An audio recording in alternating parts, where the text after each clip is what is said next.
श्री वामन पुराण छठा अध्याय। नर नारायण की उत्पत्ति, तपश्चर्या, बद्रिक आश्रम के वसंत की शोभा, कामधा और काम की अनंतता का वर्णन। पुलस जी बोले, ब्रह्मा जी के हृदय से जो दिव्य देहधारी धर्म प्रकट हुआ था, उसने दक्ष की पुत्री मूर्ति नाम की भार्या से हरि, कृष्ण, नर और नारायण नामक 4 पुत्रों को उत्पन्न किया।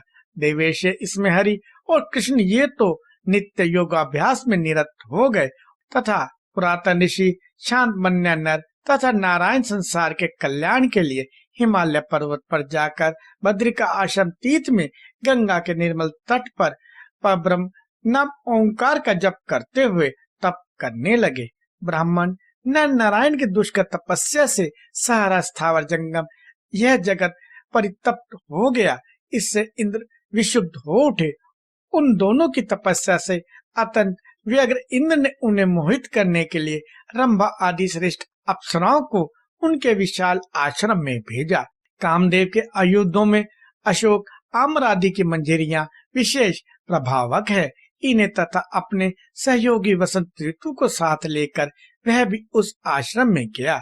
अब वे वसंत, कामदेव तथा श्रेष्ठ अप्सराएं ये सब बद्रिका आश्रम में जाकर निर्बाध कीड़ा करने लगे। तब बसंत ऋतु के आ जाने पर अग्निशिखा के सदृश कांति वाले पलाश पत्रहीन होकर रात दिन पृथ्वी की शोभा बढ़ाते हुए सुशोभित होने लगे।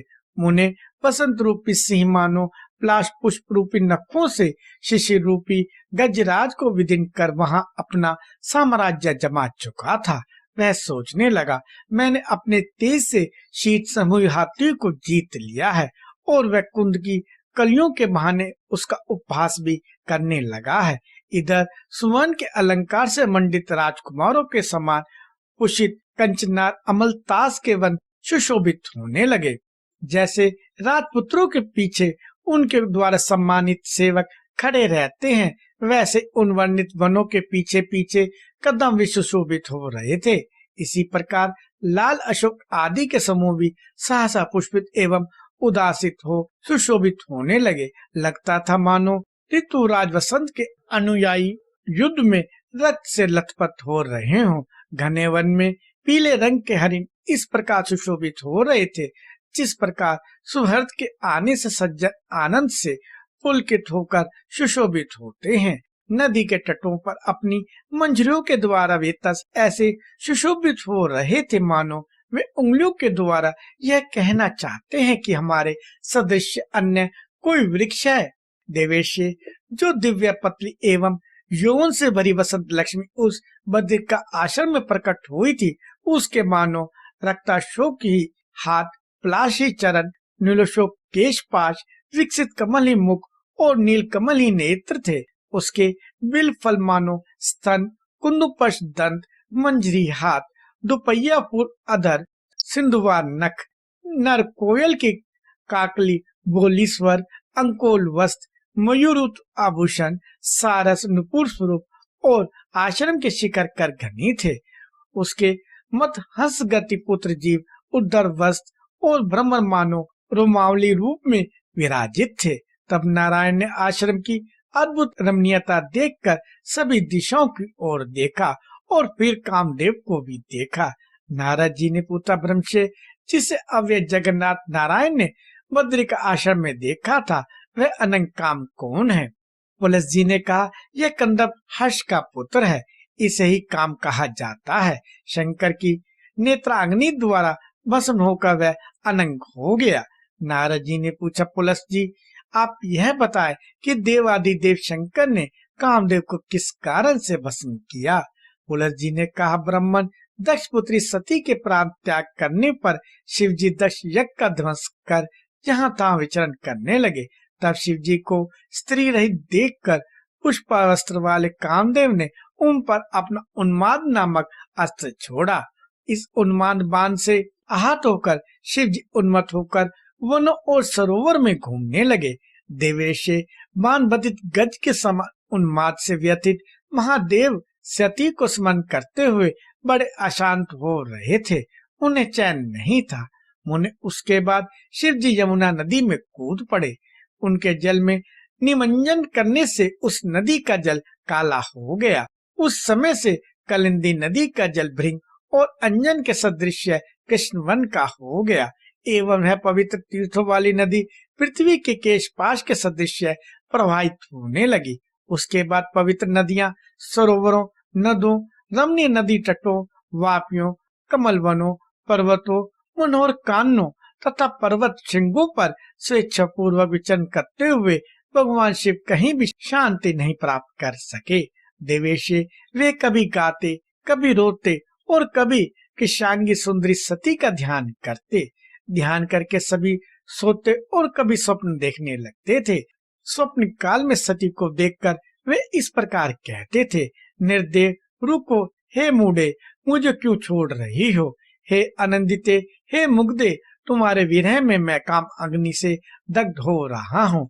हे सती, क्या तुम वस्तुतः क्रुद्ध हो? सुंदरी, क्रोध मत करो। मैं तुम्हारे चरणों में अवनत होकर प्रणाम करता हूँ। तुम्हें मेरे साथ बात तो करनी ही चाहिए।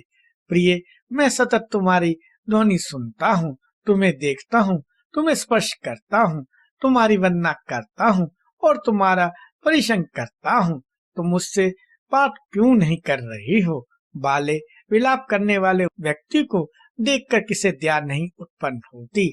विशेषतः अपने पति को विलाप करता देखकर तो किसे दया नहीं आती।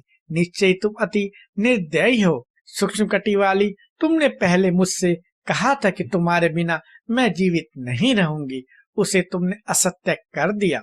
सुलोचने, आओ आओ, काम सप्त, मुझे आलिंगित करो। प्रिय, मैं सत्य ही शपथ खाकर कहता हूँ कि अन्य किसी प्रकार मेरा ताप नहीं शांत होगा। इस प्रकार वे विलाप कर स्वप्न के अंत में उठकर वन में बार बार रोने लगे। इस प्रकार मुक्त कंठ से विलाप करते हुए भगवान शंकर को दूर से देखकर काम ने अपना धनुष झुका चढ़ाकर पुनः वेग से उन्हें संतापक अस्त्र से भेद डाला। अब वे इससे विद्ध होकर और भी अधिक संतप्त हो गए और मुख से बार बार विलक फुत्कार का संपूर्ण विश्व को दुखी करते हुए जैसे तैसे समय बिताने लगे। फिर काम ने उन पर वृषभंग नामक अस्त्र से प्रहार किया। इससे उन्हें जम्भाई आने लगी।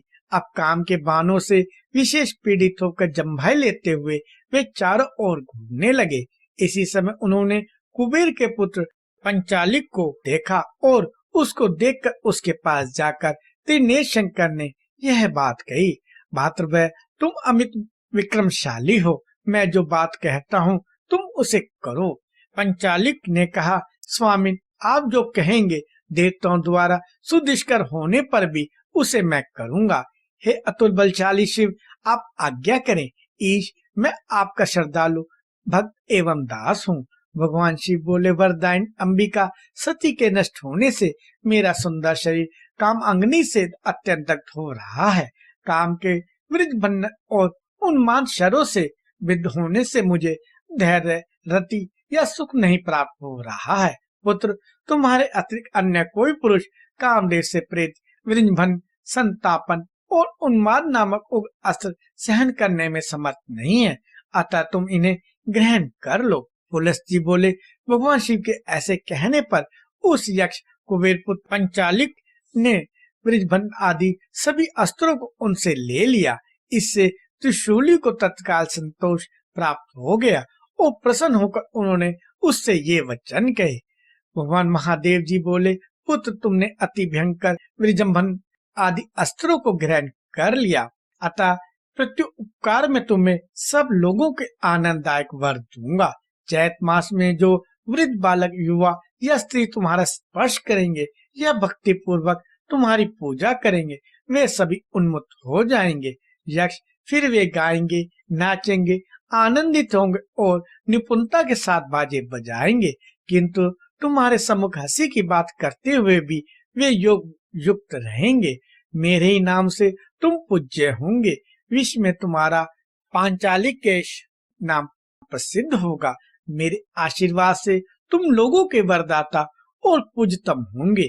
जाओ। भगवान शिव के ऐसा कहने पर वह यक्ष तुरंत सब देशों में घूमने लगा। फिर वह कालंजर के उत्तर और हिमालय के दक्षिण परम पवित्र स्थान में स्थिर हो गया। वह शिव जी की कृपा से पूजित हुआ। उसके चले जाने पर भगवान त्रिनेत्र भी विंध्या पर्वत पर आ गए। वहां भी काम ने उन्हें देखा। उसे पुनः प्रहार की चेष्टा करते देख शिव जी भागने लगे। उसके बाद कामदेव के द्वारा पीछे किया जाने पर महादेव जी घोर दारुण वन में चले गए, जहाँ ऋषिगण अपनी पत्नियों के साथ निवास करते थे।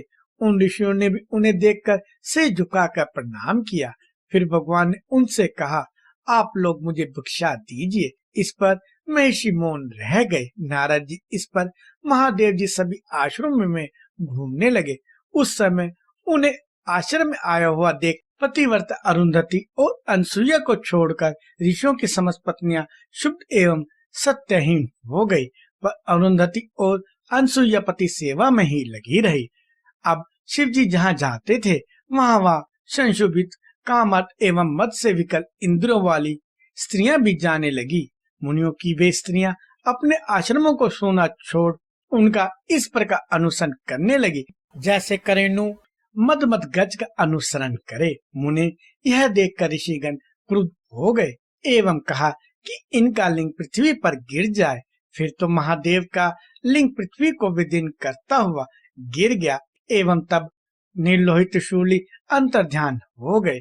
वह पृथ्वी पर गिरा हुआ लिंग उसका भेदन कर तुरंत रसातल में प्रविष्ट हो गया और ऊपर की ओर भी उसने विश्व ब्रह्मांड का भेदन कर दिया। इसके बाद पृथ्वी, पर्वत, नदियां, पादप तथा चराचर से पूर्ण समस्त पाताल लोक कांप उठे। पितामह ब्रह्मा भूरलोक आदि भुवनों को संक्षुब्ध देखकर श्री विष्णु से मिलने क्षीर सागर पहुँचे। वहां उन्हें देखकर भक्ति पूर्वक प्रणाम कर ब्रह्मा जी ने कहा, देव समस्त भुवन विशुद्ध कैसे हो गए? इस पर श्री हरि ने कहा, ब्राह्मण, महर्षियों ने शिव जी के लिंग को गिरा दिया है। उसके भार से कष्ट में पड़ी आर्त पृथ्वी विचलित हो रही है। इसके बाद ब्रह्मा जी उस अद्भुत बात को सुनकर, देवेश हम लोग वहां चले, ऐसा बार बार कहने लगे। फिर ब्रह्मा और जगतपति विष्णु वहां पहुंचे जहाँ शंकर का लिंग गिरा था। वहां उस अनंत लिंग को देखकर आश्चर्यचकित होकर हरि गुरुड़ पे सवार हो उसका पता लगाने के लिए पाताल में प्रविष्ट हुए। नारद जी ब्रह्मा जी अपने पद्मयान के द्वारा संपूर्ण उद्काश को लांग गए, पर उस लिंग का अंत नहीं पा सके और आश्चर्यचकित होकर वे लौट आए। मुने इसी प्रकार जब चक्रपाणी भगवान विष्णु भी सातों पातालों में प्रवेश कर उस लिंग का बिना अंत पाए ही वहां से बाहर आए, तब ब्रह्मा विष्णु दोनों शिवलिंग के पास जाकर हाथ जोड़कर उनकी स्तुति करने लगे। ब्रह्मा विष्णु बोले, शूलपाणी आपको प्रणाम है। विषध्वज जिमुत वाहन कवि शर त्र्यंबक शंकर आपको प्रणाम है। महेश्वर महेशान सोनाक्ष वृषकपि दक्ष यज्ञ विध्वंसक काल रूप शिव आपको प्रणाम है। परमेश्वर आप इस जगत के आदि मध्य एवं अंत हैं। आप षडेश्वर पूर्ण भगवान सर्वत्रगामी या सर्व व्याप्त हैं। आपको प्रणाम है। कलश जी बोले, उस दारुण में इस प्रकार स्तुति किए जाने पर भक्तों में श्रेष्ठ हर ने अपने स्वरूप में प्रकट होकर अर्थात मूर्तिमान होकर उन दोनों से इस प्रकार कहा। भगवान शंकर बोले, आप दोनों सभी देवताओं के स्वामी हैं। आप लोग चलते चलते थके हुए तथा काम अग्नि से दग्ध और मुझ सब प्रकार से आश्वस्त व्यक्ति की क्यों स्तुति कर रहे हैं? इस पर ब्रह्मा विष्णु दोनों बोले, शिव जी, पृथ्वी पर आपका जो यह लिंग गिराया गया है उसे पुनः आप ग्रहण करें, इसलिए हम आपकी स्तुति कर रहे हैं। शिव जी ने कहा, देव श्रेष्ठो, यदि सभी देवता मेरे लिंग की पूजा करना स्वीकार करें तभी मैं इसे पुनः ग्रहण करूंगा, अन्यथा किसी प्रकार भी इसे नहीं धारण करूंगा। तब भगवान विष्णु बोले, ऐसा ही होगा। फिर ब्रह्मा जी ने स्वयं इस स्वर्ण के सदृश पिंगल लिंग को ग्रहण किया। तब भगवान ने चारों वर्णों को हर लिंग की अर्चना का अधिकारी बनाया। इनके मुख्य शास्त्र नाना प्रकार के वचनों से प्रख्यात हैं। मुने उन शिव भक्तों का प्रथम संप्रदाय शैव, द्वितीय पशुपत, तृतीय कालमुख और चतुर्थ संप्रदाय कापालिक या भैरव नाम से विख्यात है। महर्षि वशिष्ठ के प्रिय पुत्र शक्ति ऋषि स्वयं शैव थे। उनके एक शिष्य गोपायन नाम से प्रसिद्ध हुए। उन्होंने शैव संप्रदाय को दूर तक फैलाया। तपोधन भरद्वाज महापशुपत थे और सोमकेश्वर राजा ऋषभ उनके शिष्य हुए, जिनसे पशुपत संप्रदाय विशेष रूप से परिवर्तित हुआ। मुने ऐश्वर्य एवं तपस्या के धनी महिष आपस्तंभ कालमुख संप्रदाय के आचार्य थे। क्रादेश्वर नाम के उनके वैश्य शिष्य ने इस संप्रदाय का विशेष रूप से प्रचार किया। महाव्रती साक्षात कुबेर प्रथम कपालिक या भैरव संप्रदाय के आचार्य हुए। शूद्र जाति के महातपी कर्णोदर नामक उनके एक प्रसिद्ध शिष्य हुए। इन्होंने इस मत का विशेष प्रचार किया। इस प्रकार ब्रह्मा जी शिव की उपासना के लिए 4 संप्रदायों का विधान कर ब्रह्मलोक को चले गए। ब्रह्मा जी के जाने पर महादेव ने उस लिंग को उपसंहत कर लिया, समेट लिया एवं वे चित्रवन में सूक्ष्म लिंग प्रतिष्ठापित कर विचरण करने लगे। यहाँ भी शिव जी को घूमते देख पुष्प धनुष कामदेव पुनः उनके सामने सहसा बहुत निकट आकर उन्हें संतापन बाण से बेधने को उदित हुआ। तब उसे इस प्रकार सामने खड़ा देखकर शिव जी ने उस कामदेव को सिर से चरणों तक क्रोध भरी दृष्टि से देखा। ब्राह्मण वह कामदेव अत्यंत तेजस्वी था, फिर भी भगवान द्वारा इस प्रकार दृष्ट होने पर वह पैर से लेकर कटी पर्यंत दग्ध हो गया। अपने चरणों को जलते हुए देखकर पुष्पायुक्त काम ने अपने श्रेष्ठ धनु को दूर फेंक दिया। इससे उसके 5 टुकड़े हो गए। उस धनुष का जो चमचमाता हुआ संयुक्त मुठबंद था, वह सुगंधपूर्ण सुंदर चंपक वृक्ष हो गया। मुने उस धनुष का जो हीरा जड़ा हुआ सुंदर कृति वाला नहा स्थान था, वह केसर वन में बकुल मोलसरी नाम का वृक्ष बना। इंद्रनील से सुशोभित उसकी सुंदर कोटि भृंगों से विभूषित सुंदर पाटला गुलाब के रूप में परिणत हो गई। धनुष नहा के ऊपर मुष्टि में स्थित चंद्रकांत मणि की प्रभा से युक्त स्थान चंद्र किरणों के समान उज्जवल 5 गुल्म वाली जाति चमेली पुष्प बन गया। मुने मुष्टि के ऊपर और दोनों कोटियों के नीचे वाले विदुम्बनी विभूषित स्थान से अनेक पुटों वाली मलिका मालती हो गई। नारद जी देव के द्वारा जाति के साथ अन्य सुंदर तथा सुगंधित पुष्पों की सृष्टि हुई।